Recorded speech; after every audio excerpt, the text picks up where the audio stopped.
Topic video 8, serial subsystems clocked or unclocked. Well, when it comes to serial communications, we're not talking about the kind of conversation that your serial toppers might have with your Wheaties of a morning when you open the cupboard to grab them out. They may be having a big conversation, but we're not talking about that here. We're not talking about breakfast cereals talking with one another. What we are actually talking about here is serial communication as opposed to parallel communication. So even though the use of parallel communication seems more logical, it does require the use of more external pins on our device. So parallel is easy to use, but of course it comes at the cost of a large number of pins. So it has its downsides. So of course, the more pins you use on a microprocessor, therefore the more pins you need to provide on that microprocessor, and therefore the bigger package that's required in order to be able to pump out all those required pins. So if you have a microcontroller with a lot of general purpose I/O pins, then you're going to have a lot of pins on that processor. So therefore the package that's required to hold that microprocessor is going to get bigger and bigger and bigger. So the more pins usually means a bigger package. So if we can limit that number of pins, then that's obviously going to be a good thing, because then we can make smaller chips, we can put them into smaller, more mobile, more, I guess, non-evasive sort of applications. So one of the advantages of serial communications, of course, is the fact that it uses only a small number of pins. So because it transmits its data serially down a single wire, we don't need to use as many pins as we do on parallel interfaces. Okay, so as I said, serial I/O basically transmits its data over a single communication line. Okay, the data is transmitted sequentially, one bit at a time, and this process requires a conversion of the data from a parallel form to a serial one. And this conversion process is basically achieved using a shift register on both the transmitter when it is sent and on the receiver when it is received. And both shift registers are driven by a clock that can either be encoded into the signal itself or transmitted in parallel on a separate channel. So the data is loaded into this shift register in a parallel format, so we simply load it in parallel, and then based on a clock, we simply shift it out of the shift register one bit at a time down that single wire. And then at the receiver end, we simply sample that data off that single wire at a predetermined clock rate, and we simply shift that value onto a shift register at the other end, and therefore we get it back into its parallel format, and we can read it from that shift register in that parallel format. So this transmission of these bits serially from the transmitter to receiver is basically synchronized by this clocking mechanism of some kind. So just to give you an example of how it all works, this is a double buffered least significant bit first example. So we have the hexadecimal number 82. We load that into the transmitter buffer, okay, which is represented in binary in this format. And once it's in that transmit buffer, it's then automatically shifted from the transmit buffer into the shift register by the serial subsystem, and therefore the transmit buffer is now available for new data, and therefore we've loaded the hexadecimal value 64 into the transmit buffer. So the serial system then eventually just simply shifts that data out. So it simply shifts out the first number serially, one bit at a time, and then it moves out the second number serially, one bit at a time. And those bits go down that single wire till they reach the receiver. And at the receiver, we have those numbers moving down serially, and they are received least significant bit first. They're reconstructed into that shift register, and therefore they can be loaded out in a parallel format. And they can be then the next number then can be read in to the shift register, and then it too can be loaded out in a parallel format. So we can get reconstruct our number at the receiver's end.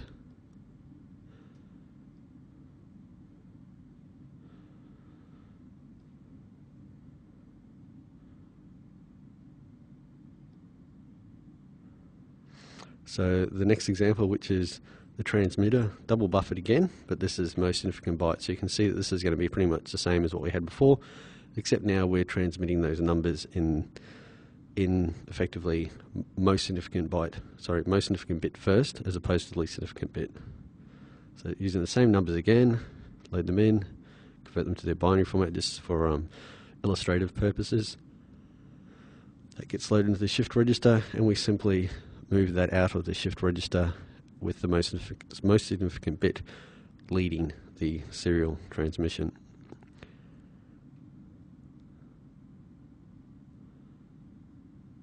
So the two numbers moving out of that shift register, and then of course they arrive at the receiver, most significant bit first, and they're simply reconstructed into that shift register to make our parallel form of that number, and then they're simply loaded out of that data register, or receive data register, and we get our number 82 back, which we can then deal with on the device that was our receiver. Same thing with the next number, 64, we can simply load that out of the receive register.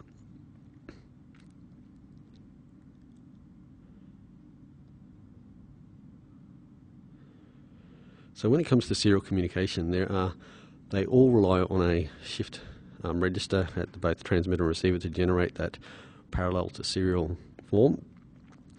But there are two methods of serial communications that you'll see in literature, and these are synchronous serial communications and asynchronous serial communications. Okay, so they're the two main forms of serial communications, and obviously synchronous has some clocking information sent with it.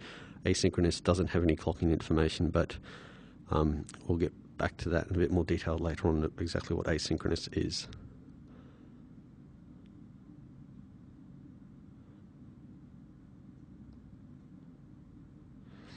So our microprocessor, the MC9S12XDP512, contains a large range of possible serial solutions, including 6 asynchronous serial communication interfaces. These are RS-232 type interfaces.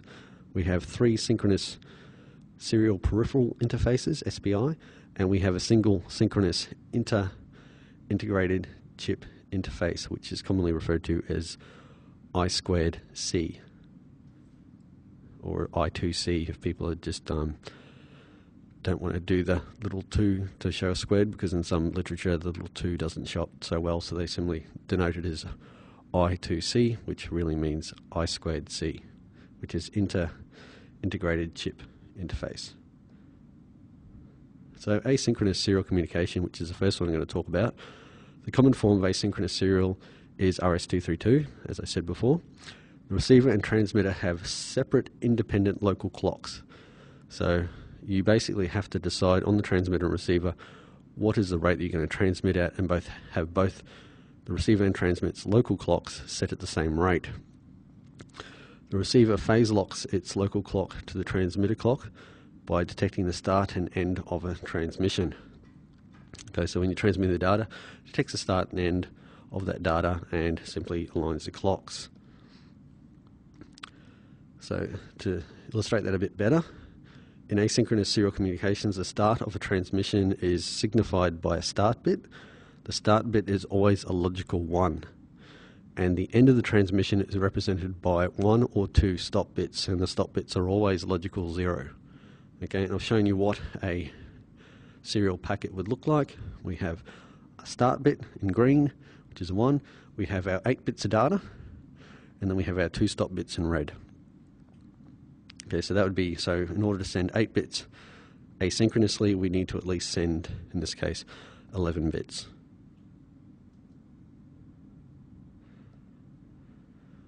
So therefore, when we're sending this data down the serial line, there is always a start of transmission. So there's always a start bit that follows 2 stop bits. So therefore, there is always a transition from 0 to 1. So when you're transmitting that serial data, there's always guaranteed to be at least one transition of a bit value from 0 to 1. So the stop bits of the previous packet and the start bit of the new packet, so to speak, will have a transition from 0 to 1. And it is that transition from 0 to 1 that we use to phase align the receiver's clock. So the transmitter sent out its data. The receiver then waits for that stop and start bit, and then aligns its receive clock with respect to phase to that rising edge of that start bit. And of course the stop bit also acts as an error checking mechanism, because it's guaranteed that the 9th bit will be a 0. So therefore, if it's sampling your data at the predetermined rate that you've said, like whatever you set the clock's up to, if it's sampling at that rate and the 9th bit is not a 0, then it's like, the 10th bit is not a 0. So at the point where there's supposed to be the stop bit, if that is not a 0, it'll go, there's an error's taken place. You can actually use a stop bit as well for simple error detection.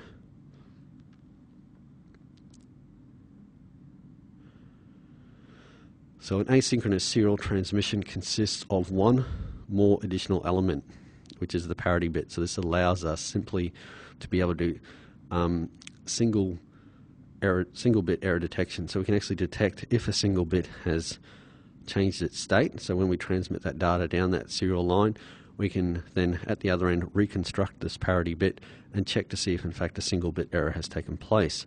Because we're only using one check bit, which is the parity bit, we can only detect single bit errors. So if we have two bits change their state, so we have 2-bit errors, we won't actually detect it. Okay, and we can't use the parity bit to correct it. So this is a very simple form of just error checking, and generally you don't get more than 1-bit error, and if you do, it's pretty obvious when you see the data at the other end. So generally the parity bit works quite well.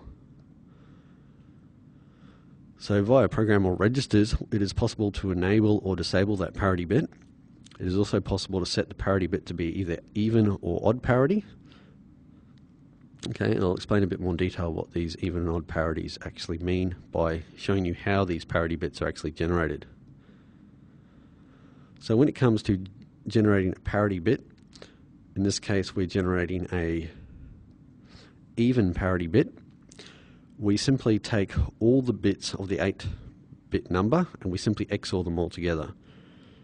And therefore, it effectively counts up the number of bits. So if the number of ones that we have in that 8-bit, if they're an even number, then in fact our parity will be set to 0. So therefore it'll always, when you transmit that serial information, it'll always have an even number of ones in it. Okay, so if it's even parity, there'll always be an even number 1. So if it simply XOR'd all those bits together and it had a odd number of ones, then the even parity bit would be a 1, and therefore you'd have an even number of ones being transmitted. Okay, so that parity bit is generated using an XOR mechanism, and the parity bit is then tagged onto the end of the data. And then of course our start and our stop bits are joined onto that data as well, onto that big packet, and then that is in this case, the 12 bits that we're then going to send down that serial line to our receiver. Okay, when it comes to odd parity, it's generated exactly the same way, but because it's odd, and so if a number's even, it's not odd. If a number's odd, it's not even. So therefore, we can just simply put a NOT gate on an even parity generator. So we can simply calculate the even parity, and then negate it. So we can stick the odd parity bit on the end of our data and then tag on the start and stop bits, and then we can transmit that down to our receiver. When that packet gets down to the receiver then just rips out the data bits, and it will then generate its own local parity value, and then of course it will XOR the parity value that was in the packet with the parity value that it's generated. If in fact two parity values XOR to give 0, then in fact no error took place. If the two parity values XOR to get together give you a 1, then of course there was some error in transmission, and therefore it can generate some sort of error, and then the software can deal with that error in some way. So the communication rates for serial transmission are denoted by 2 terms. Generally we can either define the rate at which we're transmitting data as characters per second, which is called CPS, and that's the rate at which 8-bit data is transmitted, or we can refer to it as baud rate, which is of course the frequency of the carrier that we use to transmit the data. And the relationship between the characters per second and the baud rate is effectively the rate in which we're transmitting that data. We're actually transmitting each bit down to the receiver. So at the frequency that of our baud rate, we're actually transmitting 1 bit at a time. So therefore, the characters per second is in fact a relationship between baud rate by simply dividing the baud rate by the total number of bits in a packet that we're sending. So the total number of bits that we're actually sending in that packet is, of course, the number of bits in the character. So that's the 8-bit character value or 9-bit character value if you're using a 9-bit serial system. It's also plus the number of stop bits, plus the number of start bits, plus the number of parity bits. Add all them together, and you get the total number of bits that you're sending, and therefore it's simply the baud rate divided by the total number of bits that you're sending down that line, and that will tell you how many characters per second you're actually sending. One other thing you've got to worry about with asynchronous serial communications, as well as synchronous communications also allow you to do this, and this is whether in fact you're using full duplex or half duplex. When it comes to using full duplex, this allows you to have a single wire for transmission and a single wire for receiving. So therefore you have 2 wires, one is transmitting and one is receiving. So you've got basically a 2-laned highway. So it's very easy to use, and it means for very quick transmission because you've basically got a 2-way street. You've got data moving in one direction and data moving the other direction on 2 separate wires. So therefore it's very easy and very quick to transmit data around. So you've got 2 channels to transmit information from one component or from one device to another. However, when it comes to half duplex, this is where we only have a single channel, a single wire. Okay, so we've got a single wire for both transmitting and receiving. So therefore it requires both the transmitter and receiver to negotiate exactly how this single channel is being used, whether this channel is being used as transmission or for receiving. So it requires them both to agree on which direction that channel is actually going in. So you can have the channel in half duplex, you can have it transmitting for a certain amount of time, and then let's say that the box on the left has finished transmitting and the box on the right has finished receiving all the data that he sent, and now the box on the right wants to send some information back to the box on the left. So therefore what they do is they both say, okay, well I've finished, I will turn my transmitter to be a receiver, and therefore the box on the right's detected that the transmitter is not sending, or the box on the left's not sending anything. And it's like, okay, fine, now it's my turn to say something. So therefore the box on the right then simply changes his receiver to be a transmitter, and then simply transmits information back to the box on the left. Okay, and therefore when the box on the right's finished sending all his information, the box on the left detects after a certain amount of time that, hey, well, he's not using it anymore, I might send him back some information again. So therefore the channel can then change back to be a transmission channel. So both devices have to negotiate the swapping over of that single wire, but it's only a single wire for data that they're both sharing. So when it comes to our asynchronous serial device that we have on our processor, on our MC9S12XDP512, we have 6 on-chip RS232 devices. They're called SCI0 to SCI5, okay, and they're provided through a number of different ports on our processor. So SCI0 and SCI1 are both available on port S. So generally if you're using those 2 subsystems, you can't use port S. Same thing if you want to use SCI2, it's on port J, SCI3 is on port M, SCI4 and SCI5 are on port H. So if you're using any of those serial subsystems, you can't use the associated general purpose I/O port. Okay, so you've got to keep that in mind. So generally you try and pick a port, pick a subsystem. So generally you'll pick all your serial subsystems that you want to use, pick all your analog digital subsystems or your time subsystems you want to use, and then you'll pick your general purpose I/O ports last out of the available I/O ports that aren't being used by various subsystems. So generally you'll pick your on-chip peripherals first, and then last pick the actual general purpose I/O ports that you want to use out of the ones that are still free.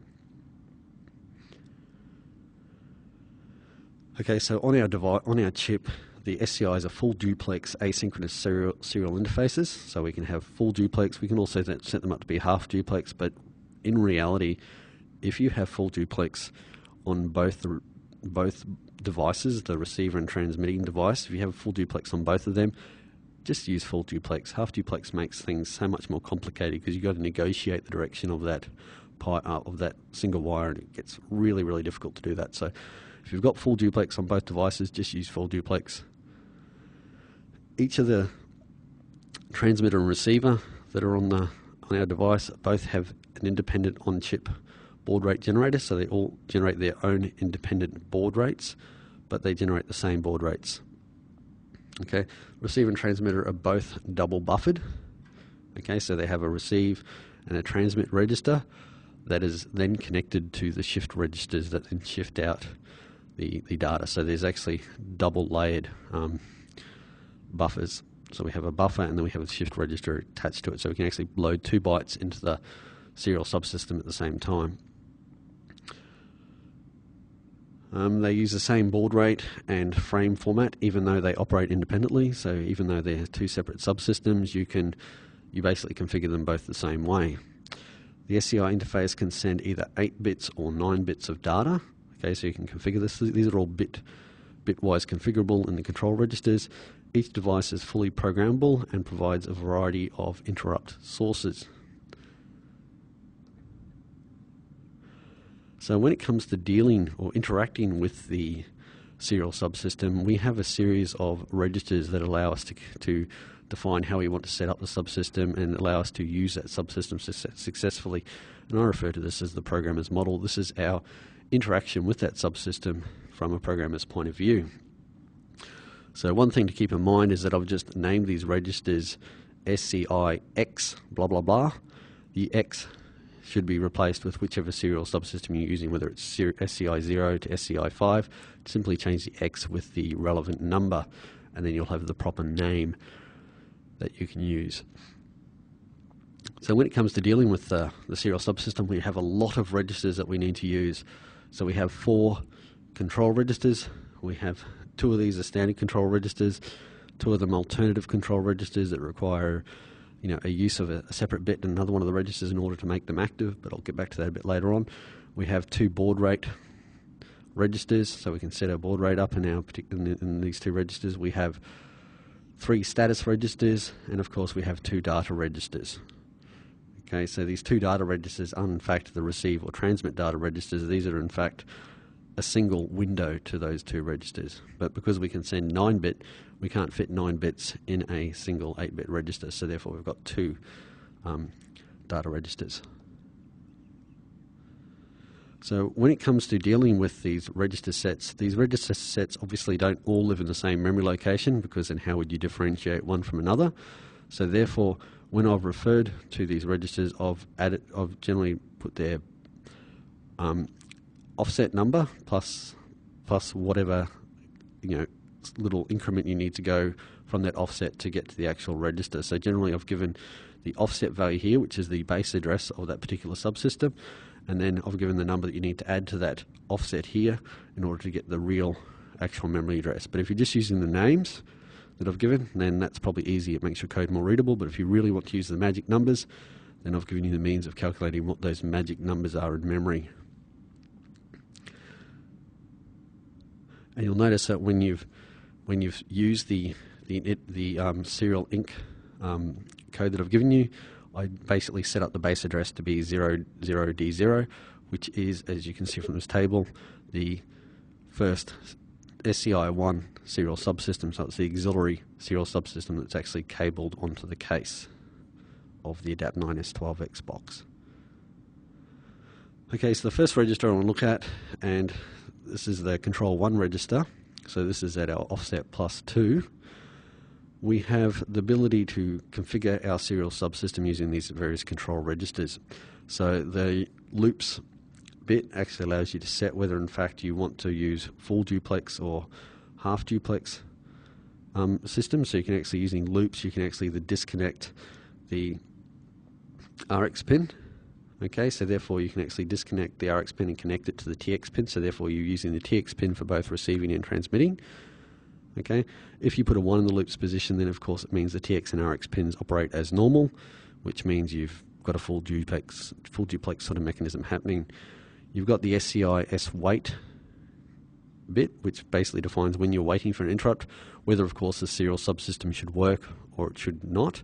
So if you're actually waiting for an interrupt from this particular subsystem, then of course you've got to make sure this is turned on.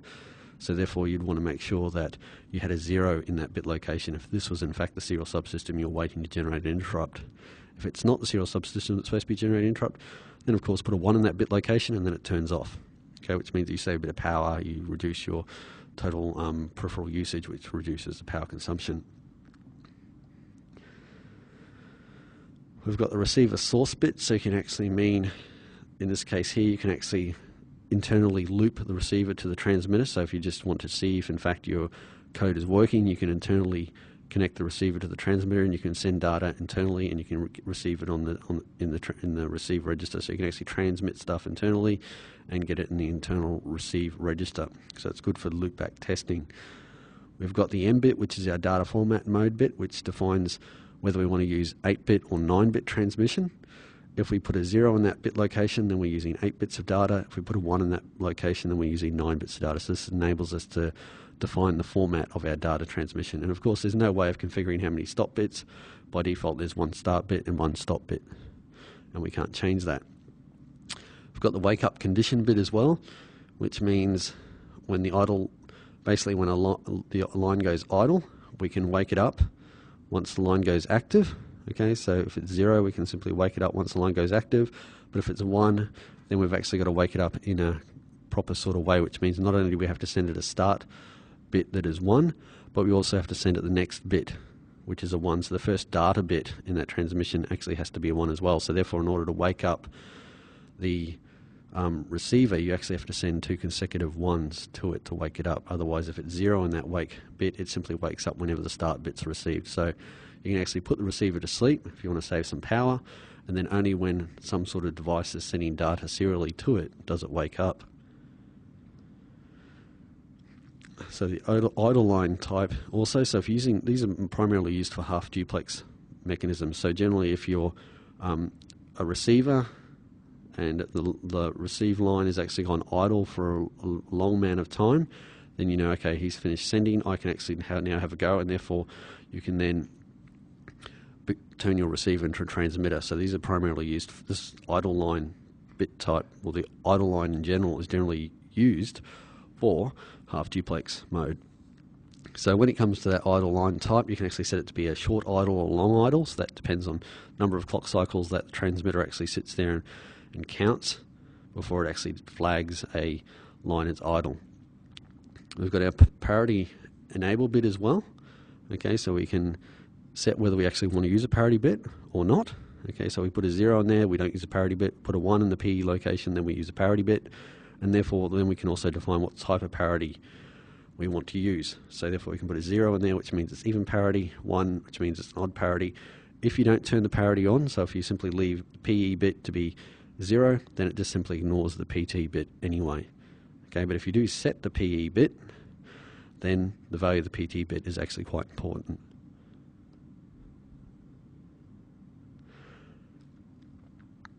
Okay, this is the second control register.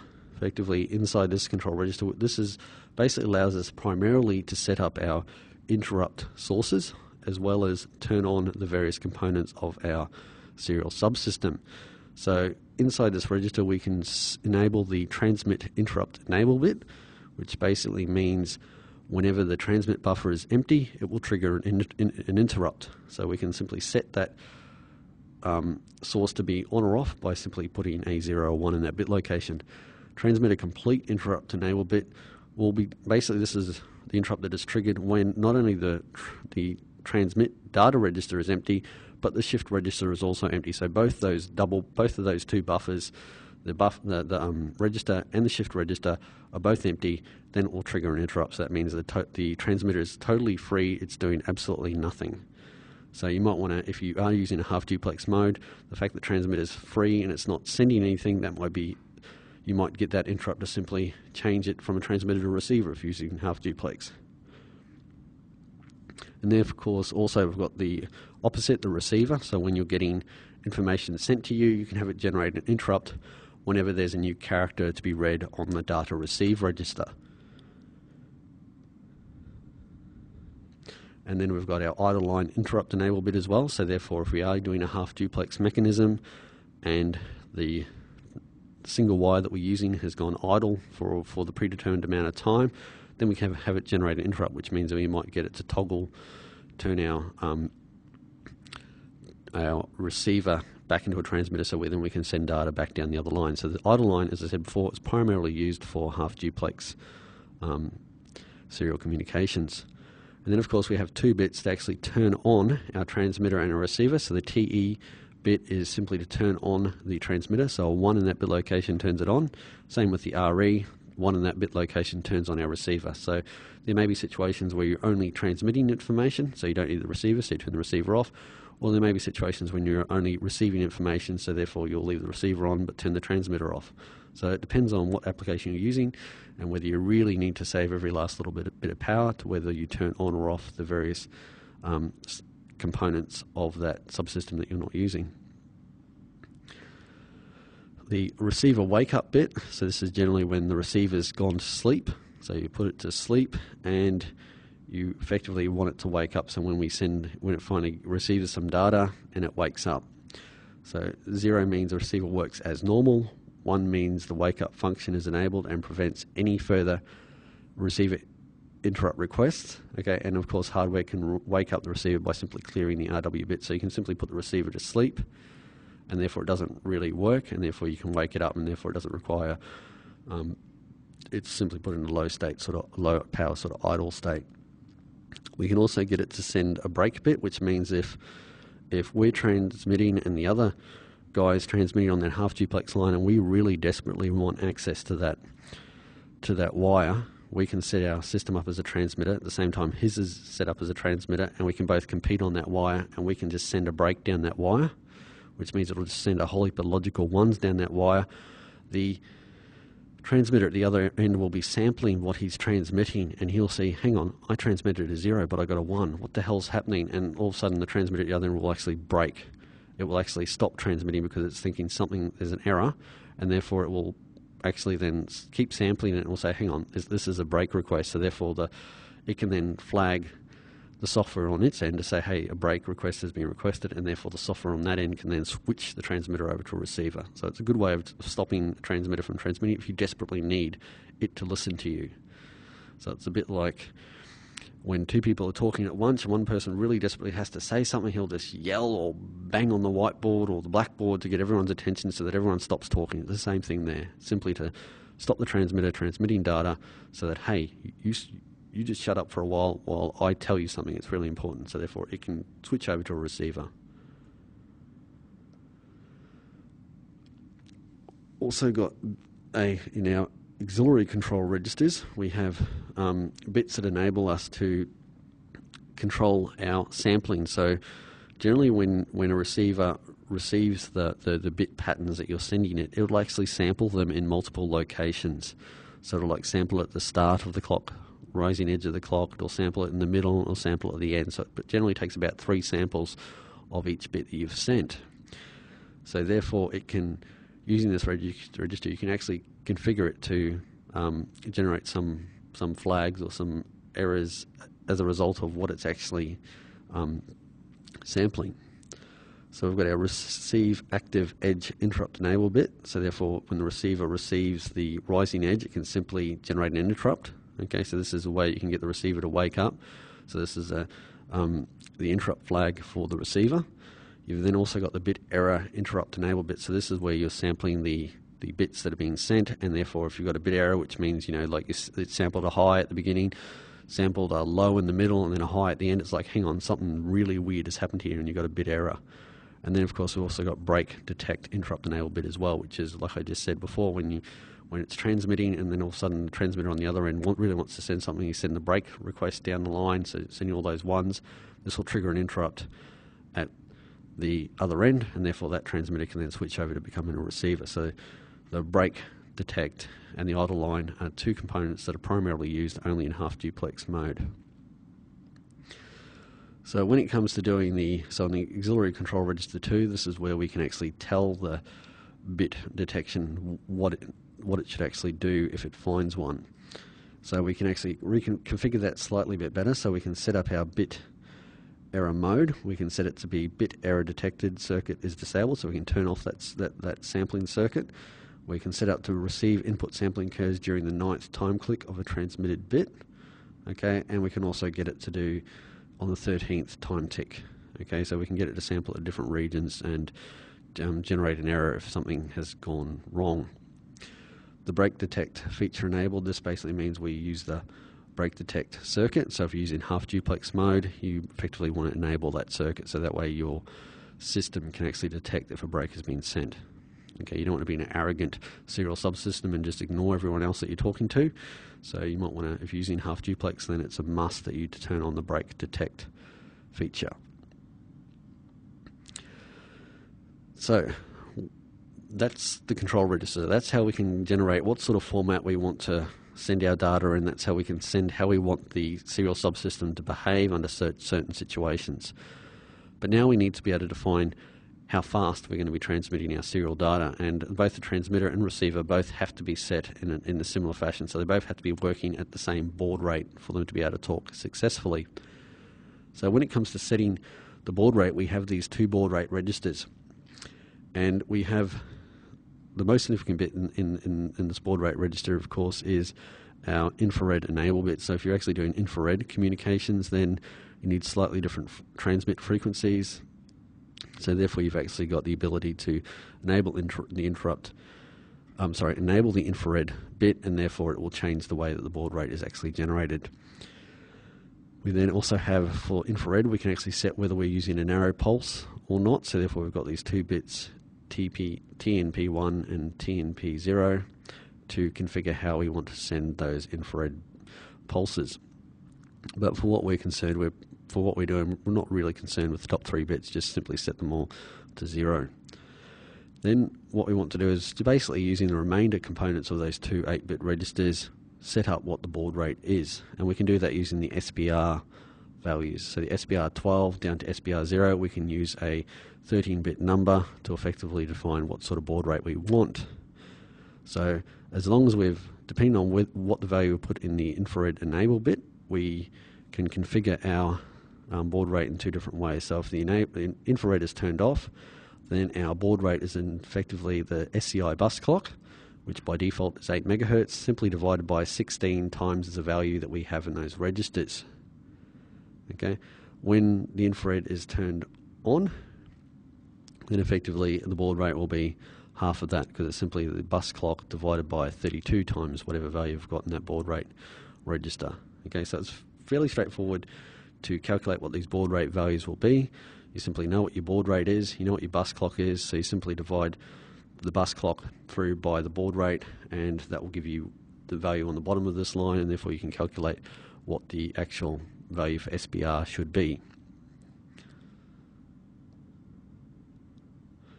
So when we've set up the serial port and we've got this transmission rate all set up and we've got it all sort of happening, we've got we've got data moving around, we need to be able to know some sort of information about how the subsystem's working.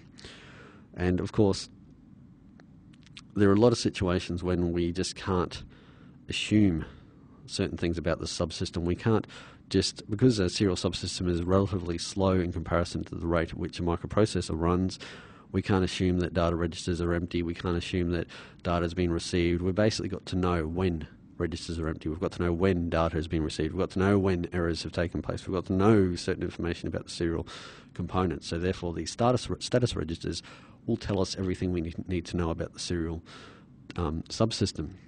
So one of the most important bits in this serial subsystem, of course, is the TDRE bit. This is the transmit data register empty flag. This is extremely important. This is the flag that will tell us when our transmit register is in fact empty. So if you want to write something to the serial port, you've got to ensure that this flag is set before you write to that buffer, before you write to that register. Otherwise, if it's not set and you write to that register, you've just simply overwritten the previous value you've written there.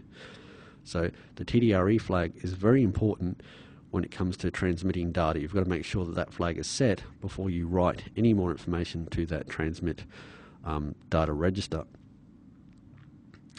Transmit complete flag, this is one that will tell you when both the transmit data register is empty, as well as the transmit shift registers. So when both those registers are empty, then the TC flag will actually be set. Okay, so it means basically the transmitter is doing nothing. The transmitter is idle because it's not only transmitted what was in the shift registers, but it's also moved what was in the data register into the shift register and shifted that out also. So simply the transmitter is completely idle, doing nothing if the TC flag is set.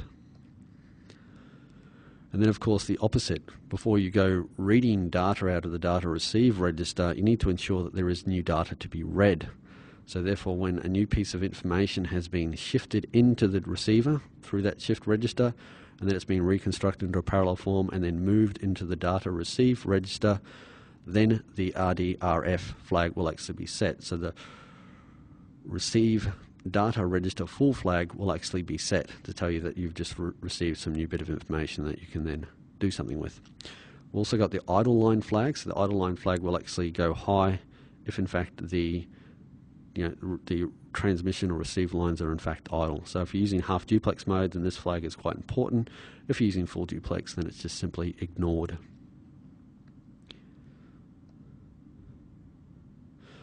Also got an overrun flag. The overrun flag is set in a situation where a new piece of information is being received in the received data register, but you failed to read it before the next piece of information was received. So a piece of data has been shifted in, moved to the receive register. You haven't read it. The receive register full flag's gone high. You haven't seen it. A new piece of data is moved in through the receive shift register. It's been copied into the receive data register, and now you've missed that previous bit of information. It's now been overwritten by new information, so the overrun flag will be set. So the overrun flag will actually tell you if in fact you've missed any serial information. So this might be a real disastrous event, okay, or it might just be insignificant depending on what sort of application you're doing. But it always pays to check the overrun flag if you think you may have been doing too much. But if you're sitting there simply polling the receive flag to wait for a particular bit of data to arrive, then there's a good chance the overrun flag will never be set. We also have the noise flag. So as I said before, we're simply sampling. We do 3 samples on each bit. We do the beginning, the middle, and the end. And therefore, if the beginning, the middle, and the end fluctuate so much, so we're actually doing analog to digital conversion on them. So it's actually doing analog samples on those pulses to see, in fact, the values are jumping around a lot. If the values are jumping around a lot, then of course the noise flag is set to say, hey, the noise flag is set. What you're receiving may not, in fact, be all that reliable.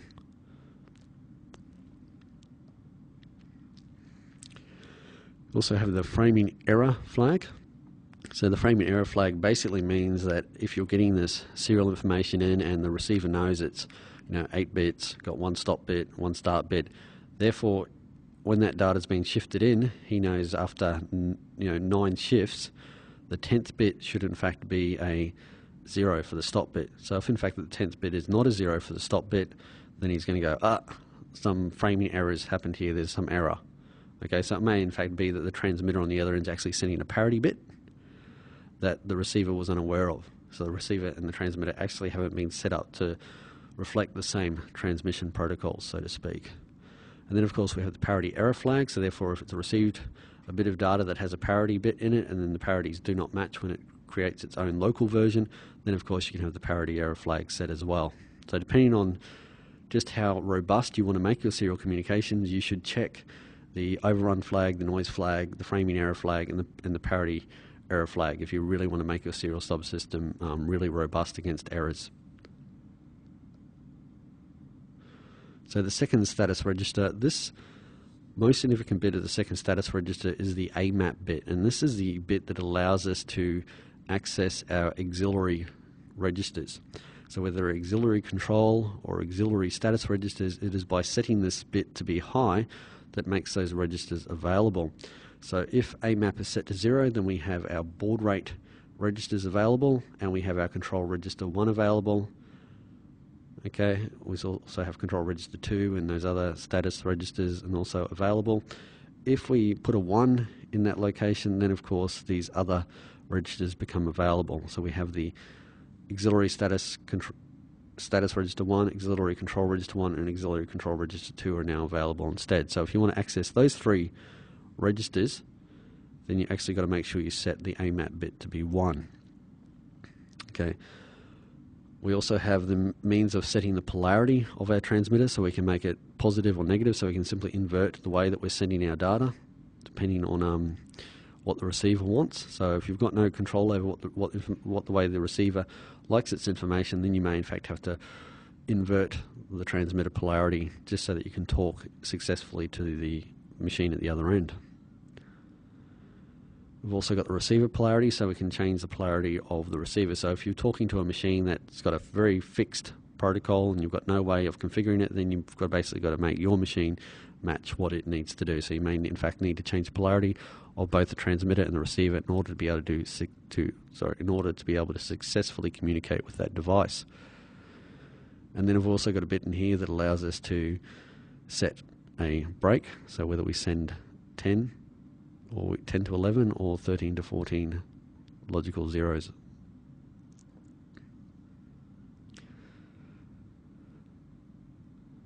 So we also have in this register the transmit pin data direction in single wire mode, so we can actually set it up to be input or output.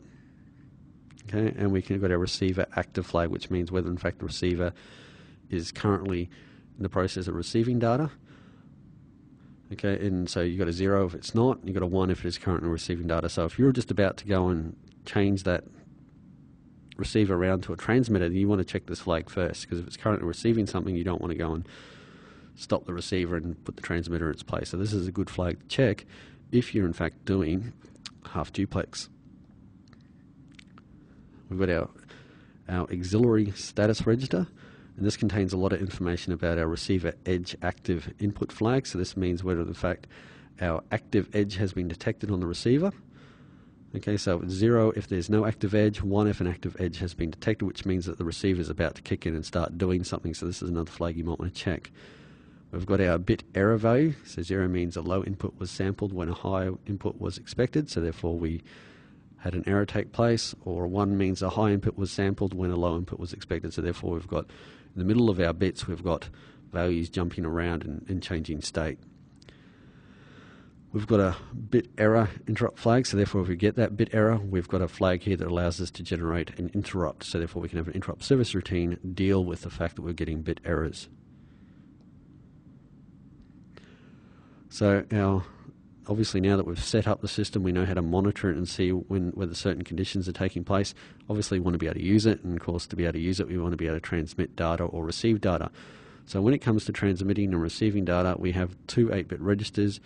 The first 8-bit register, so data register high, is in fact used to store the 9th bit of our transmission. If we're using 9-bit communications, it is this register SCI DRH, which contains that 9th bit. So there's two separate bits there, one for the receiving 8th bit, one for the transmitting 8th bit. Okay, but if you're just doing 8-bit communications, then you can just simply ignore this register completely.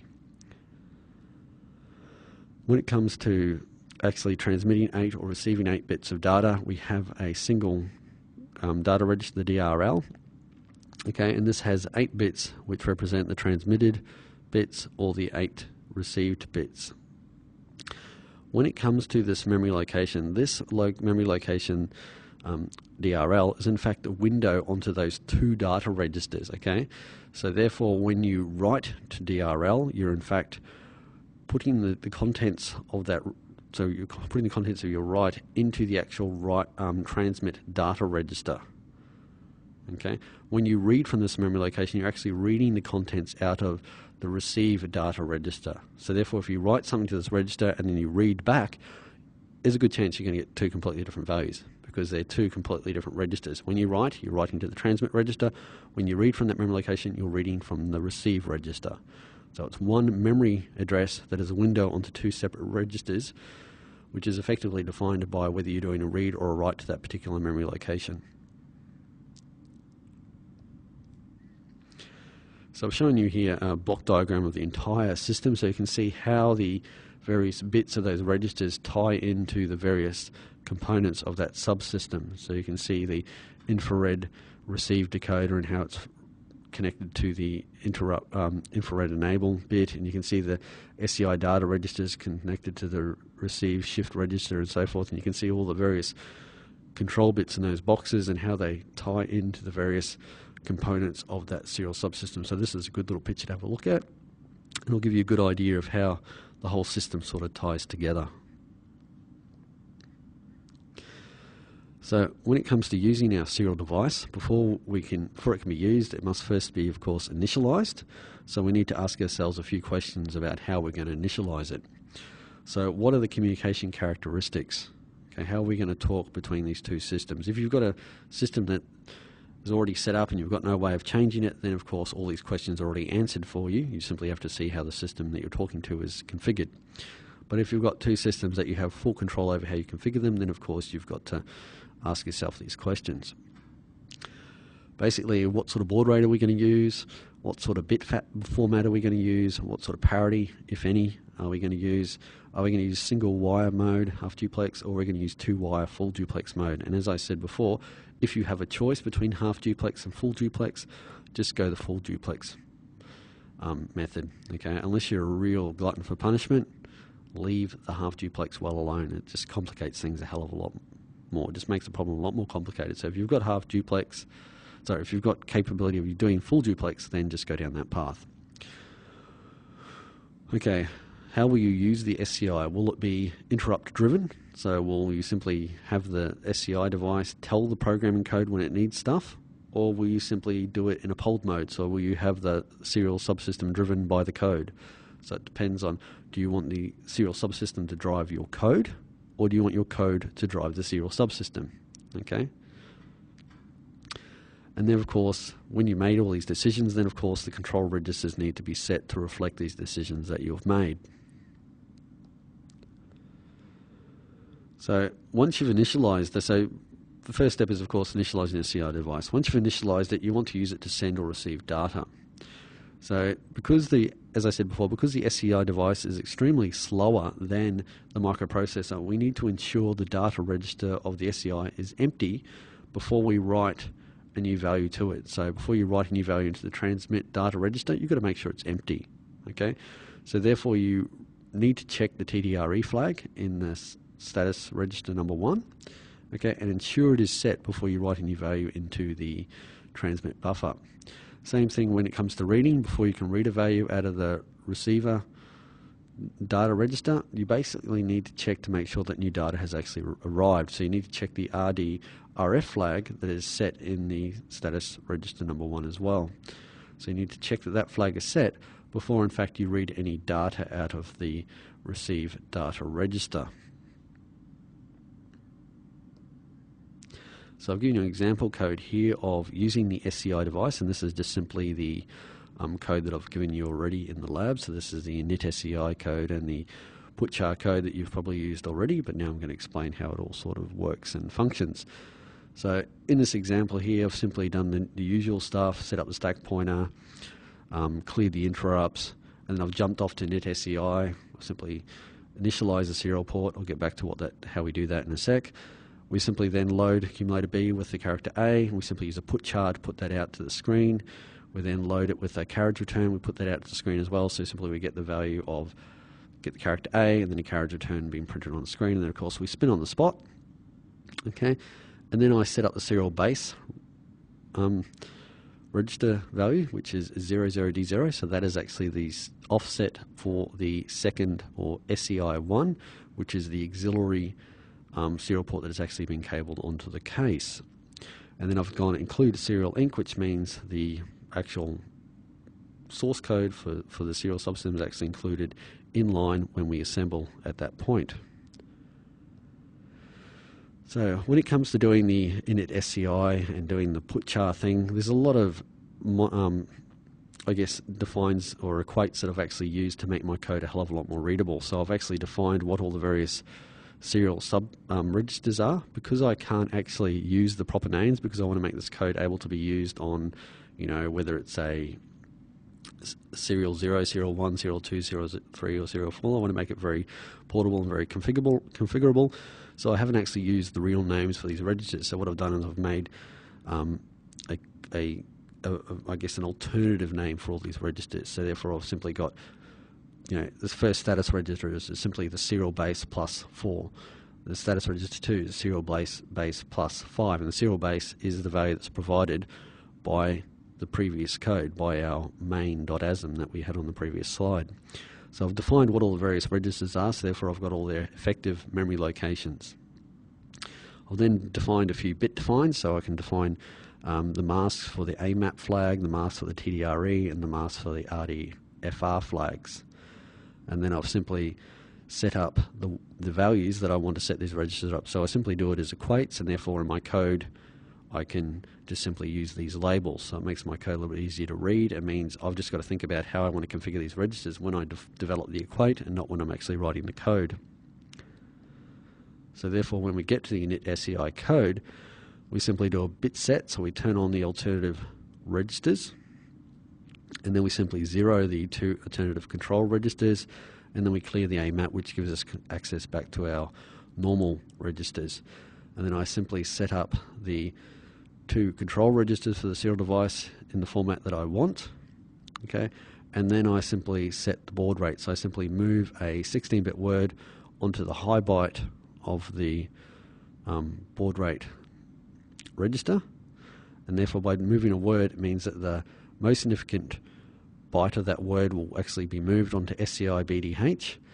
The least significant byte of that word will be moved onto the register directly after that register, which is in fact SCI BDL. So therefore the two registers that make up that 16-bit register actually are two consecutive memory locations. So therefore by moving a word, I move it into both those registers at the same time. Then of course that's all I need to do to initialize my SCI. I simply need to set up the protocols that I want to talk in by doing the control registers, and then just set up the baud rates, which I've done by using the baud rate generator register. So that's all I need to do, and I simply return, which means I go back to the original code. When it comes to doing a put chart, I want to be able to put a value into the transmit register of the serial port. Therefore, before I can do that, I need to make sure that transmit register is in fact empty. So therefore I need to poll the TDRE flag that is in the status register. So therefore I simply do a branch of clear. So therefore if that flag is 0, it means that the transmit register buffer has actually got something in it. I can't overwrite it. So if it's 0, there's something in there, I can't do it. I'm waiting for that register or that bit to go to 1. So therefore I do a branch if clear back onto itself. So therefore I'm branching if clear. So I'm branching if the TDRE flag is 0. I'm simply branching back to that same line. That's what the star means, is branch back to the start of this line. So therefore it's simply branching on the spot, spinning on that BR clear line until that flag, the TDRE flag, is in fact 1. The second the TDRE flag goes 1, it stops spinning. So therefore it moves down to the stab line, which means it simply stores the contents of accumulator B into our data register, and therefore it simply leaves. So therefore it's moved it on there. By moving that data into the transmit data register, it has started the transmitter. So therefore the transmitter will automatically move that data out of the data transmit register into the transmit shift register and then start shifting it out. Okay, so there's no little magic switch I've got to flick to tell it to transmit. The second I write something to the transmit buffer, data register, it starts automatically transmitting that data for me.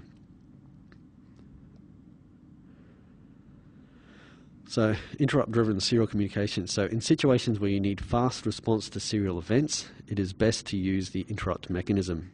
Okay, each serial device has a single interrupt line associated with it, and this interrupt can be triggered under 4 possible conditions. There's a few more, but the primary 4 conditions are, in fact, the transmit buffer is empty, the serial transmission is complete, the receive buffer is full, or the line is idle. And of course, there's also, if a bit error has taken place, is another one as well. And of course, the idle line is used, as I've said numerous times already, is used during half duplex operation. So depending on when you want the interrupt to be triggered, you should set the appropriate interrupt enable bit in the control registers. Okay, and you should also enable the global maskable interrupt subsystem by clearing the I bit in the condition code register. You also need to ensure that you create an interrupt service routine to handle that interrupt when it happens, and you need to ensure that you insert the pointer to that interrupt service routine into the appropriate location of the vector table which relates to the serial subsystem that you're actually using. Synchronous serial communication. Effectively, this form of communication uses a common clock to synchronize the receiver with the transmitter. So therefore we require a separate line to carry the clock signal. So SPI and I2C, or I2C, are two common forms of synchronous serial communications. So effectively you have a master and a slave, you have a transmit, a receive line, and you have a clock line, and you have a ground line. So effectively it's the same thing as like with asynchronous, except now we have a separate clock line. So that's why it's called synchronous as opposed to asynchronous. We have a clocking line that is sent to our slave. So the serial peripheral interface, as I said, is a common form of synchronous serial communication. SPI is a high-speed interface that is capable of transmitting and receiving data up to a rate of 12.5 megabits per second. And SPI is an interface that is available on many devices, including MCUs, I/O devices, and memory devices. So it's a very common interface, very common serial interface. It's more common than RS-232, and it's sort of a lot more common on Freescale processors and Intel processors as well. So SPI is a synchronous mechanism, therefore both the receiver and transmitter are driven by the same clock source. Okay, so SPI has a physical interface that consists of 4 pins. We have a master output, slave input pin, so that is like a transmit pin. We have a master input, slave output pin, which is effectively like the receive pin. And we have the S clock pin, which is our SPI clock pin. And of course we have the slave select pin. But be very careful of those names, the master, out, slave, in, because if you change a master to be a slave, then of course those two pins change as well, because you can see that what is a master output pin is a slave input pin. So if you change a device to be from master to be a slave, then the pins actually change their polarity, so to speak. The transmit becomes the receive becomes the transmit. Okay, so when two SPI cable devices are connected together, they need to synchronize their shift registers. Okay, so this is done by using the same clock to drive both shift registers. So both the transmit and receive shift registers are driven by the same clock. So therefore, on the rising edge of the clock signal, they're actually moving their registers, or on the falling edge of the clock signal. Depends on how you configure them, but basically they're moving their shift registers at exactly the same time. They both can't generate that clock, so how do we define who generates the clock and who simply receives the clock? Well, one of the SPI devices becomes the master, and the other device becomes the slave. The master generates the clock signal, and therefore controls both shift registers, both the transmit register on the master and the receive register on the slave. So both shift registers are controlled by the clocking signal that the master generates. Therefore, that seems to define that the master plays, control over how the whole system works. The master generates the clock for both itself and the slave devices, so it doesn't necessarily have to just be one SPI slave. You can have numerous SPI slaves cascaded or daisy-chained together. The master controls when the slave can send and receive data, because in order to be able to send and receive data, that shift register has to be pumping away and pumping data out. And because the master controls the clock, he controls when everyone talks. He controls when the slave gets a chance to transmit its data or receive its data. So effectively, the master defines everything about the serial protocol or serial communication that's taking place.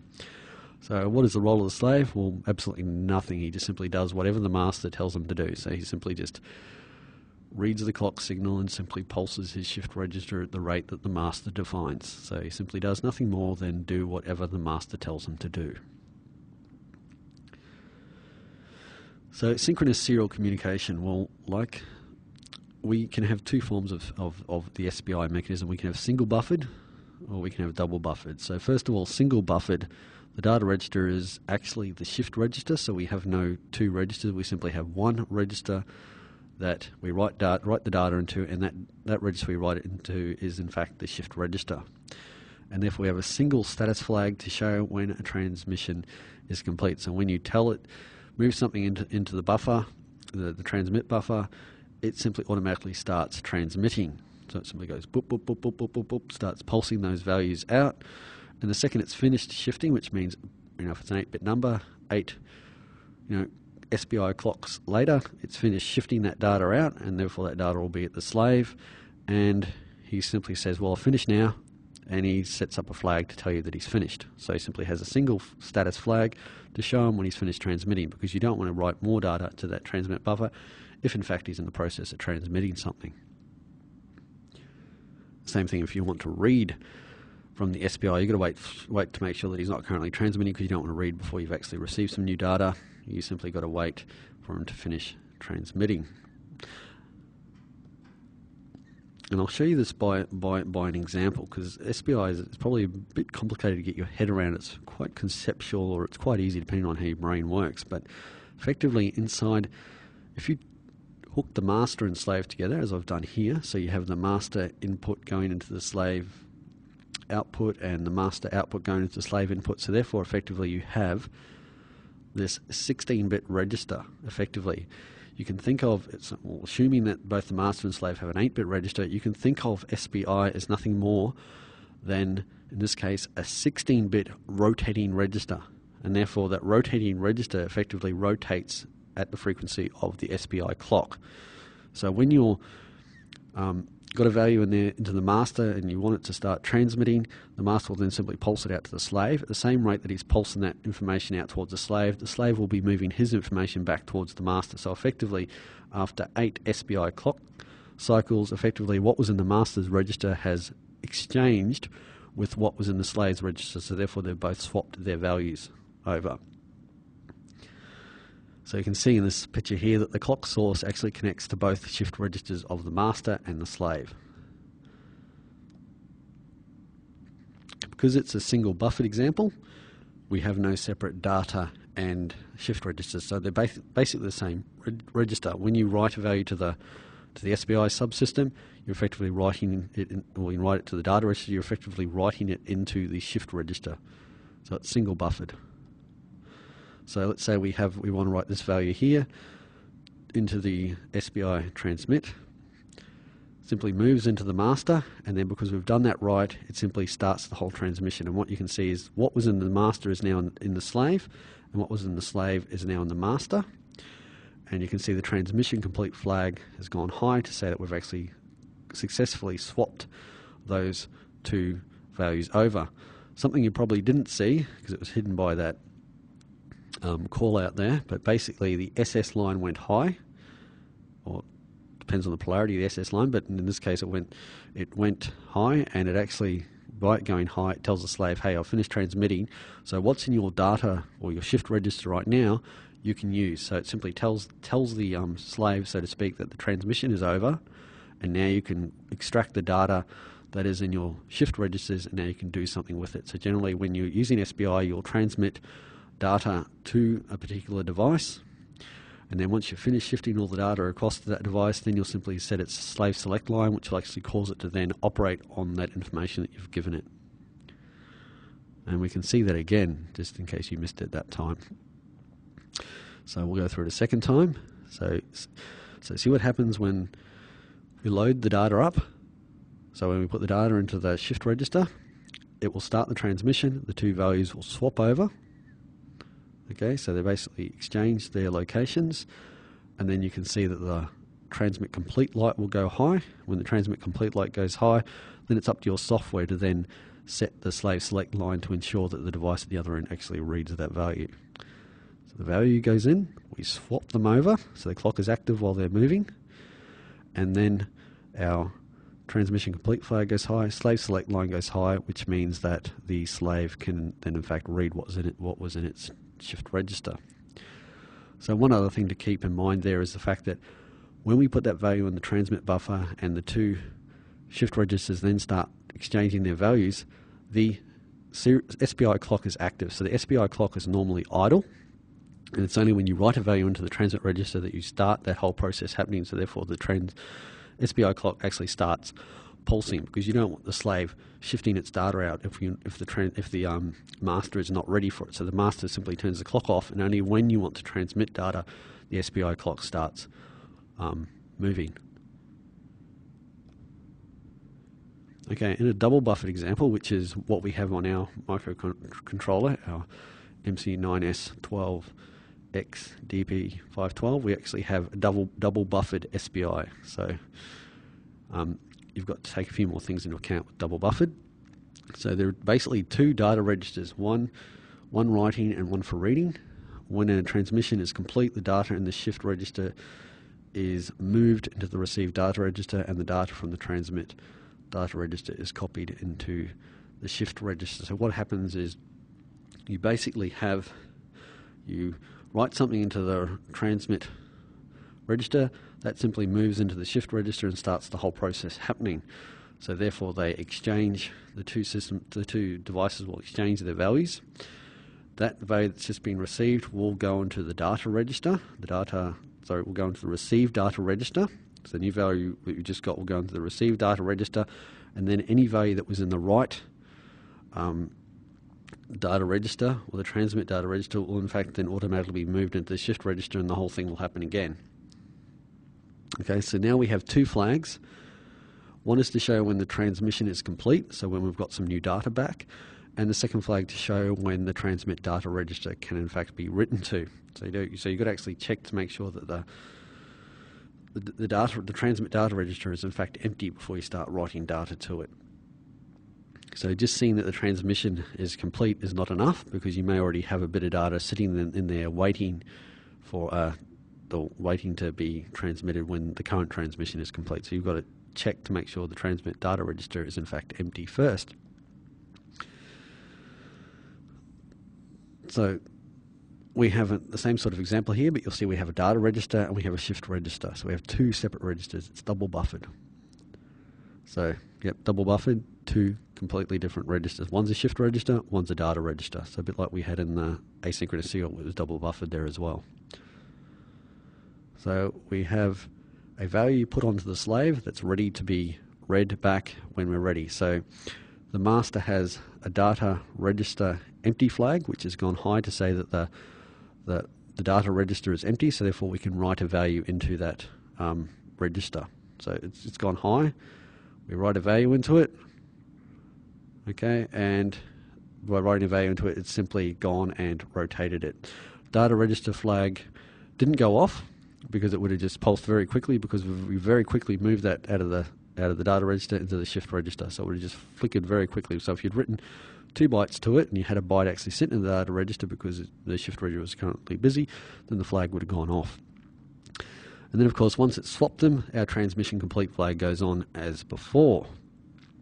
And then of course we can then do the slave select line. So the double buffered example only differs from the single buffered example by the fact that you've got to just check that transmission, check that the transmit data register is in fact empty, or the data register is in fact empty, before you write data to the system. So SS goes active, and when SS goes active, that means the slave can read the data that we've given it. So that's similar as in the single buffered mode. And then the master can read off whatever data the slave gave us.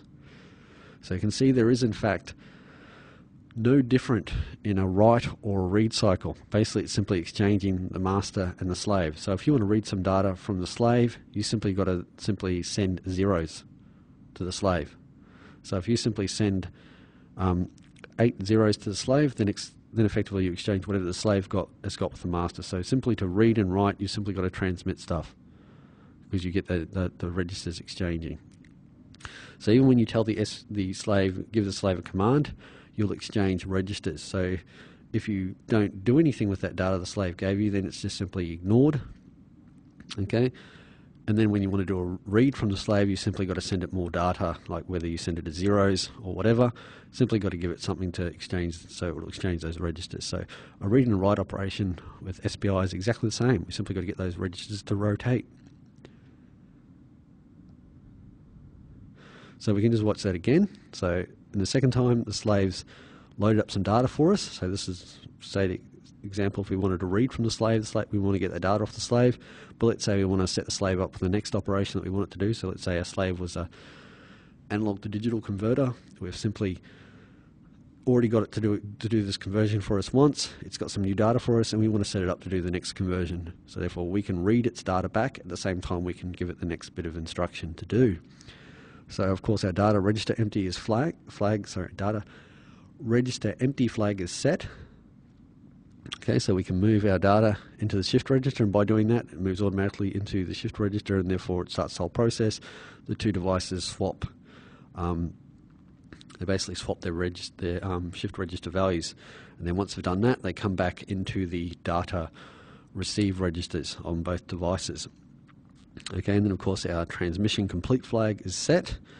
Our data register empty flag is set because our transmission data register is in fact different to our received data register. So because they're in the same location, by reading or writing to that same location, we're actually looking at those two different registers. Okay, so the fact that we've received a bit of data, our register is in fact empty, but because they're two completely different registers. One's a transmit data register, one's a receive data register. Okay, so the transmission complete flag has gone high to say that we've finished transmitting, so therefore we know that the slave has got the information that we sent it, and therefore we can make our SS line go active, and therefore the slave will then read whatever is in its data register. And we can read whatever in our data register if we want to do something with it. Okay, so on our microprocessor we have 3 SPI subsystems. Okay, and these have the following features. They are double buffered, as I said. They're capable of a maximum SPI clock speed of 4 megahertz at the default system clock of 8 megahertz. Okay, but using the phase lock loop mechanism on our microprocessor, we can actually increase that default clock rate up to 40 megahertz, and therefore our SPI will work at the maximum, which is about 12.5 megahertz. So we can actually get our SPI to work at the highest possible speed of SPI. We can configure them to be masters or slaves. We've got a slave select output line that we can utilize as well. We've got serial clock with programmable speed, and we can also program the phase and the polarity of that clock, and we can also use it in bidirectional mode if we want to as well. So bidirectional mode is a bit like a half duplex mode for SPI. So if you're really desperate to get that pin count down, like you really need one extra GPIO pin, then you probably want to turn one of these serial subsystems into half duplex. Of course, it's going to make your code a lot more complex, but it might mean that that processor will do the job as opposed to having to go to a more expensive one. So it all depends on your application as to whether you really desperately go half duplex or full duplex. But as I said, if you've got the choice, go full duplex. So when it comes to dealing with the SPI, it's a great little system because I love this system because it's only got 5 registers, and the least number of registers it's got, the least configurability you've got, and of course least number of mistakes you're going to make using it. So it's a really easy subsystem to actually utilize because it's only got 5 registers.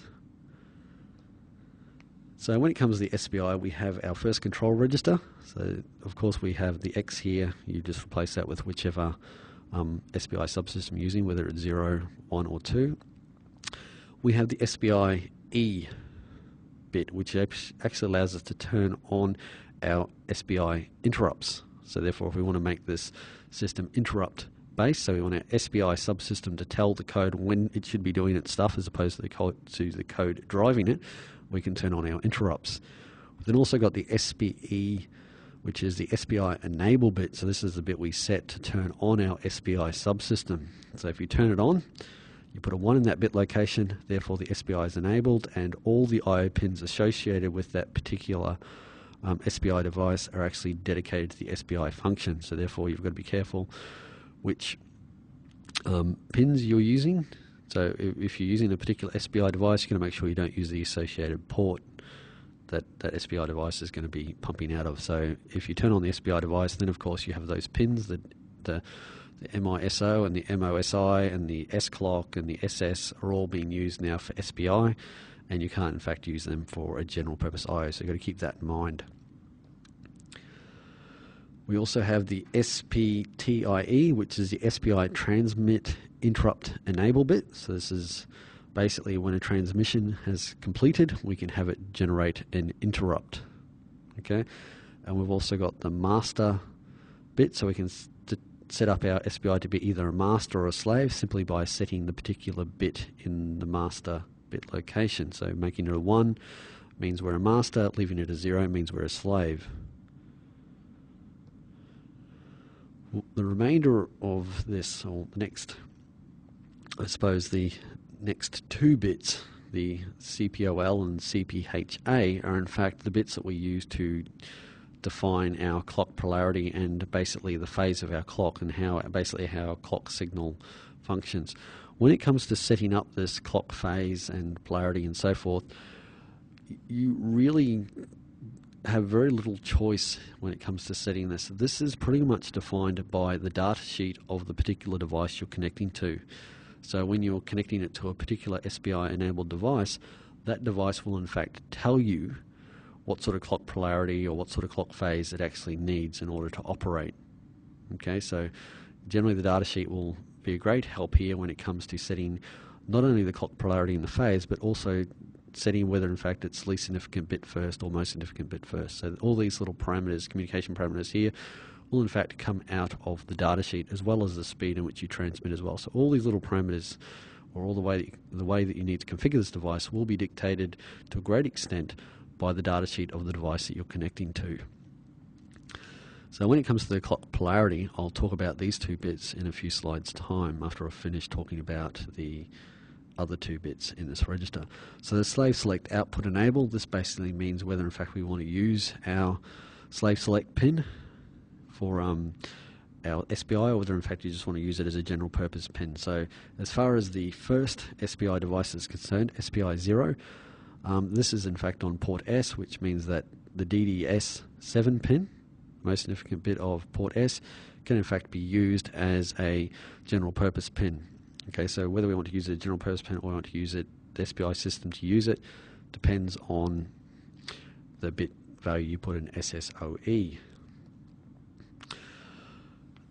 LSBFE is in fact the SPI least significant bit first enable bit. So if you set this bit to be 0, then the data is serially transmitted most significant bit first. If you put a 1 in that location, then it is the least significant bit that is transmitted first. So it depends on the device you're talking to, whether he wants the data, or she or they want the data in the MSB format or LSB format. So it depends on what the data sheet tells you. Okay, when it comes to the clock polarity and the clock phase, those 2 bits, CPOL and CPHA, I've got 2 pictures here that sort of illustrate how these bits can actually change the clock. Obviously, the clock polarity, CPOL, if you put a 0 on that, then the clock will actually be active low. So therefore will actually be idle low. So therefore when the clock is idle, the line will actually be low. If you put the clock polarity to be 1, then of course when the SPI clock is idling, it will idle high. So it depends on whether the device at the other end likes it idling low or idling high, which will dictate how you set your clock polarity. When it comes to setting the clock phase, basically it means that when it comes to the clock phase, it's either on the rising or falling edge from it being idle. So it's the first transition from idle to not being idle. That is when the data is in fact sampled. So when you have clock phase 0, it's actually sampled at the first transition of the clock. If you have your clock phase set to 1, then it is on the second transition or every even transition of the clock. So with CPA set to 0, it's on every odd transition of the clock. So every 1, 3, whatever, 5, 7 transition of the clock. If you have it set to 1, then it's on every even. So it's every 2nd, 4th, 6th, 8th transition of the clock. So it depends on where you need it to sample that data value to basically to how you set up that clock. And of course, as I said before, the data sheet of the particular device that you're talking to will tell you how you need to set up your clock. The second control register, this enables us to set up our mode fault enable bit. Okay, so we have a mode fault enable bit, which basically governs how we use our slave select bit. Okay, but if you don't really want the SPI to control the slave select bit for you, then therefore you can simply turn off this mode fault because you don't really care about it. Or if you know the way you're using the SPI is correct, then you can simply turn this bit off, and that way it won't generate any faults if you start using it incorrectly. So 0 means the SS port pin is not used by the SPI device. 1 means SSS port pin with the mode fault feature is enabled. Okay, the output enable in bidirectional mode of operation. This is where you can in fact set up the pin or control how the output buffers work when it's used in bidirectional mode. Okay, and this mode is also set when you use the SPIC equals 1. So if you have a 0, it means output buffer is disabled. 1 means output buffers are enabled. When it comes to the SPIS wait bit, this is effectively if you're waiting for an interrupt, you can use the wait command to wait for a particular interrupt. If this is a subsystem that you're waiting to generate that interrupt, then of course you've got to make sure that this operates normally during a wait, which means you've got to make sure the bit is set to 0. If another subsystem is the one generating the interrupt, and this subsystem you want to make sure it doesn't get in the way, you can have this one turn off while you're doing a wait. So therefore you can simply have it disabled during a wait instruction, and therefore it's not going to generate an interrupt for you. So you can simply turn it off, and therefore it's not going to generate an interrupt. It's not going to confuse the whole situation. So, but if this is a subsystem that's supposed to be generating the interrupt, then of course you want to make sure that it operates normally during a wait instruction.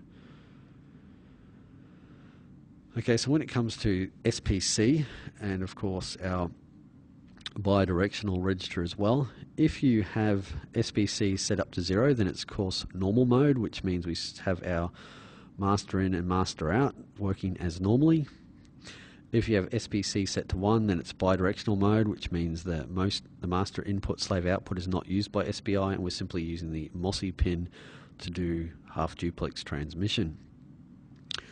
If you're using a slave mode of operation, then of course if it's 0, then it's simply as normal, master out, slave in with the MOSI and MOSI pins. And then with the SPI bit set, then we're doing half duplex, but it's using the MISO pin instead of the MOSI pin. So you've got to be very careful when you set your system up as a master and slave. You've got to remember those pins actually go the other way. So of course the last thing that we really need to do in our SPI device in order to get it up and running is of course set its baud rate, or set the rate of transmission.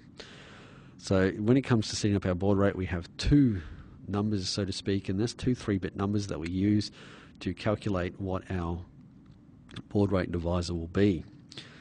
So we have our SPI baud rate pre-selection bits, which are the first 3 bits in that register, and we have our SPI baud rate selection bits, which are the last 3 bits in that register. And therefore we can use those bit combinations to actually generate our baud rate. So our baud rate is in fact equal to the SPPR plus 1 multiplied by 2 raised to SPR plus 1.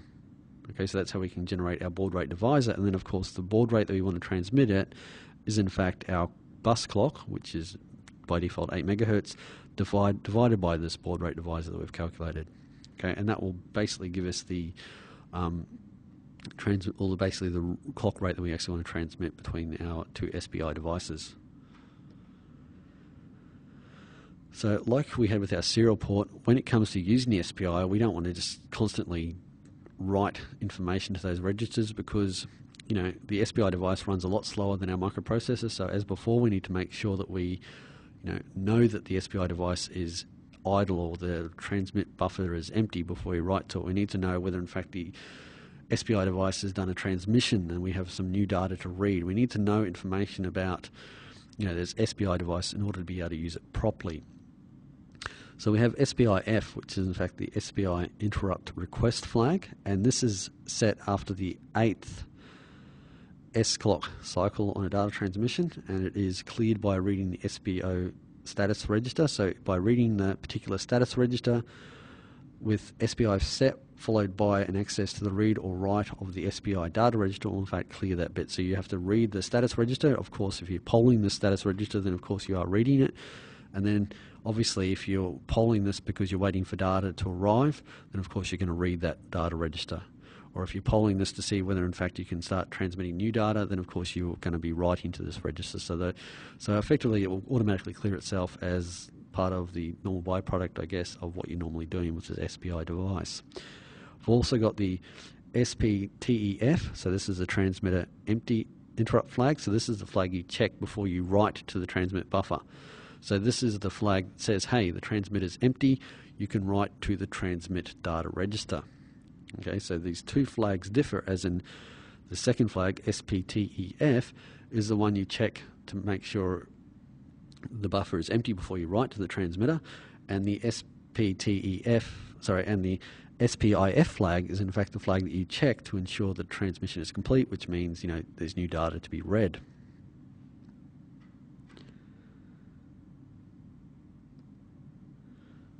Okay, so the other thing is in the status register is in fact that we had the mode F flag as well. So we have SPI mode error interrupt status flag, and this bit is set automatically by the SPI hardware if in fact we're starting to use the slave select line incorrectly. So if we've used the slave select line incorrectly, then in fact this status flag will be set to say, hey, you've done something wrong. Okay, but if we haven't enabled the mode fault function, then this bit will not change.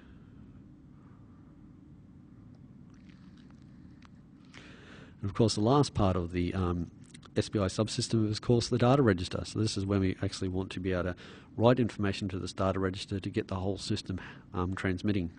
And of course once it's transmitted something, this is where we want to read our data from.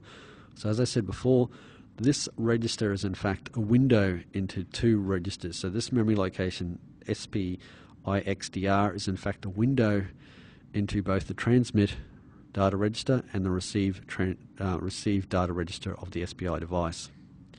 Okay, so when you do a write to this register, it starts the whole SPI transmission happening, as you saw by the examples. So here I've shown you a block diagram of the entire system, and you can see how the various control registers attach to the various components of the subsystem. Okay, and you can see that the various interrupt sources and how they all ORed together to generate the final SPI interrupt for that subsystem. And you can see how the SPI external pins, how they connect to the entire subsystem. So when it comes to using the SPI device, you need to ask yourself some questions. Okay, who is the master and who is the slave? So when you're connecting two devices together, is your microprocessor going to be the master or is it going to be the slave? If you're hooking up to a dumb device like an analog to digital converter or some memory, SPI memory device or something like that, then generally they don't generate clocks. They are the slave, so therefore your microcontroller will need to be the master.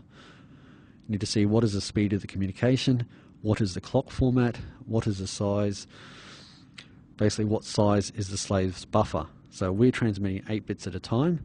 You can in fact have a slave that might in fact have a 12-bit buffer or a 16-bit buffer or a 9-bit buffer. So therefore it will require multiple 8-bit transmissions in order to fill that buffer. So all this information will in fact be answered by looking at the data sheet of the particular device you want to communicate with. So I've got an example here of hooking two of our microcontrollers together. Obviously they look a bit different to ours, but they have the same processor in the middle of them. So we've got two of them connected together, so we've hooked up the master input, slave input, and the master output, slave input, the S clock and the slave select. We've hooked them all up to the two different machines.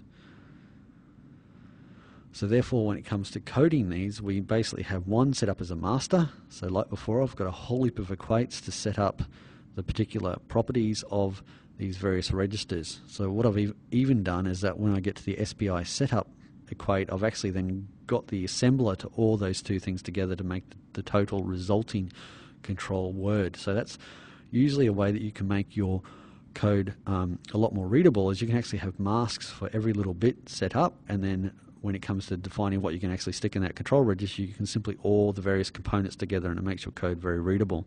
So as far as my SPI setup is concerned, the SPI setup is actually consists of the master bit being set and the SPI enable bit being set. So you can see that out of that third column next to SPI setup. So therefore I simply set up my main loop. So I simply set the slave select line, because generally it's normally idles high, and when you want to tell a slave to do something, you normally bring it low. Then do a JSR to init SPI, which is down the bottom. I then wait for the transmit register to be empty. If it's not empty, so as long as that flag's low, it means it's not empty. So I'm simply spinning on the spot, waiting for that transmitter to be empty. Once the transmitter is empty, I break out of that spin lock, and then I simply move the data onto the data register, and then I simply spin again, waiting for that transmission to take place. So I'm waiting for the entire data to be transmitted, and then once that data is successfully being transmitted to the slave, I simply load my accumulator B with the data that was sent back from the slave, and then I bit clear my slave select line, which tells the slave at the other end to do something with that data I sent it. Okay, so when it comes to initializing the SPI, I simply move my S mask onto the DDRS, so therefore I simply set up the direction of those pins. I then also set up my SPI, so I do the SPI setup onto the control register. I then also zero out the control register 2, and then I set up the baud rate divisor, so I set it to 0 so it operates at the fastest possible baud rate that it can. So it's basically running at 4 megahertz. So when it comes to the slave, I've basically got the same setup, except when it comes to the SPI setup, I have an audit with the master bit, because I don't want it to be a master, I want it to be a slave. So by default it's already set to 0, so if I don't set it to 1, it's going to stay as 0. So the first thing I do is I go, like before, JSR to my SPI, which is exactly the same as what I had on the master, except that the SPI setup value is without the master bit set. So it's simply setting up the same way, except I've set this one up to be a slave. So therefore I set up the S mask, I set up the SPI setup, I set up the I also set up the SPI control register 1, control register 2, and I set the baud rate to be exactly the same as it is with the master. Not that I don't really have to do that. By setting up the baud rate on the slave has no effect anyway, because it's a slave, the clock's actually off. The clock is actually coupled to the external S-clock pin, so the external S-clock pin is actually coupled to the transmit or to the reconstruction shift register anyway. So the internal clock is actually deactivated and decoupled from the entire system. So setting up the baud rate has no impact, no effect. So I'll just put it in there for a talking point. So once I've initialized the SPI, I simply want to wait for a transmission to take place, because this slave is waiting for some data from the master, and you saw in the code before, the master actually transmits the data and waits and basically transmits the data to the slave. So the slave here is waiting for that data. So he's simply spinning on the spot, waiting for that transmission complete flag to go high. Once the transmission complete flag goes high, he simply then polls on his slave select line. So he simply spins on that slave select line as long as it's high. So he's simply waiting for the master at the other end to simply drag that line low. The second that line drags low, then he reads the data out of the data register.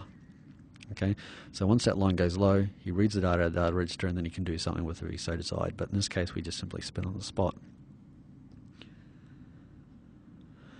Okay, so SPI is very, very popular, and it's getting more and more popular because it's a very fast and yet a very simple communication interface, and it's very, very small number of pins. It's only got 4 pins to be able to successfully communicate with it, and of course it's extremely fast and it's very simple to use. So therefore many peripherals are becoming available with SPI devices, and these include analog to digital converters, digital to analog converters, LCD displays, RAM and ROM chips, protocol conversion chips such as SPI to RST32 and SPI to Ethernet, SPI to USB, and so forth. And there's so many more peripherals that are now SPI enabled. So, like before, should you require any further assistance, then please do not hesitate to ask your demonstrator. Post a question on the forum, email me, the convener, or make an appointment to see me. But whatever way you choose to contact me, please make sure you get your questions answered.